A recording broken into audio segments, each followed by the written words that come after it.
Welcome to YoYo TV. T Congress party Khammam Congress MP అభ్యర్థిని final చేసి ఉత్కంఠకు తెరదించింది. లోక్సభ ఎన్నికల సమయం దగ్గరకు వస్తున్నప్పటికీ ఖమ్మం, హైదరాబాద్, కరీంనగర్ ఎంపీ అభ్యర్థులను ప్రకటించకపోయేసరికి నేతల్లో, కార్యకర్తల్లో రోజురోజుకు ఉత్కంఠ పెరుగుతూ వస్తోంది.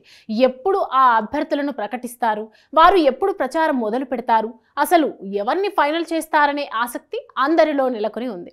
ముఖ్యంగా ఖమ్మం ఎంపీ అభ్యర్థి విషయంలో పార్టీ గత కొద్ది రోజులుగా ఎటూ తేల్చుకోలేకపోతూ వస్తుంది. ఎందుకంటే ఖమ్మం స్థానం కోసం ఎంతో మంది కర్చీఫ్ వేసుకొని కూర్చున్నారు. 2 రోజులు ఓ అభ్యర్థి పేరు గట్టిగా వినిపిస్తే మరో 2 రోజులు మరో అభ్యర్థి పేరు వినిపిస్తూ వచ్చింది. ఇలా రోజుకో పేరు వినిపిస్తుండడంతో ఎవరిని ఫైనల్ చేస్తారా అని అంతా అనుకుంటూ వస్తున్నారు. ఇక ఆ ఉత్కంఠకు తెరదించింది, అమ్మయ్య అనుకునేలా చేసింది అధిష్టానం. ఖమ్మం అభ్యర్థిగా పొంగులేటి ప్రసాదరెడ్డి, కరీంనగర్ అభ్యర్థిగా వెలిచాల రాజేంద్రరావు, హైదరాబాద్ స్థానానికి సునీతారావులను అధిష్టానం ఖరారు చేసినట్లు తెలుస్తోంది.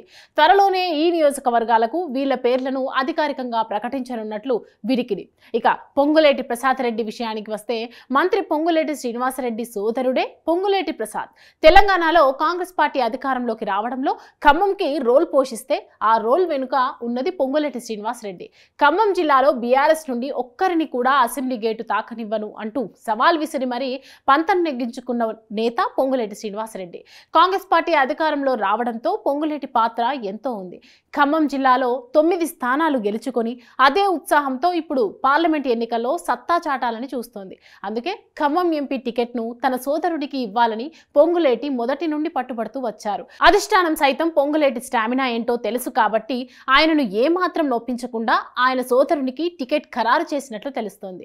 ఏది ఏమైనప్పటికీ కాంగ్రెస్ అభ్యర్థి ఎవరో తెలియడంతో కాంగ్రెస్ శ్రేణులు, ముఖ్యంగా పొంగులేటి వర్గీయులు సంబరాలు చేసుకుంటున్నారు.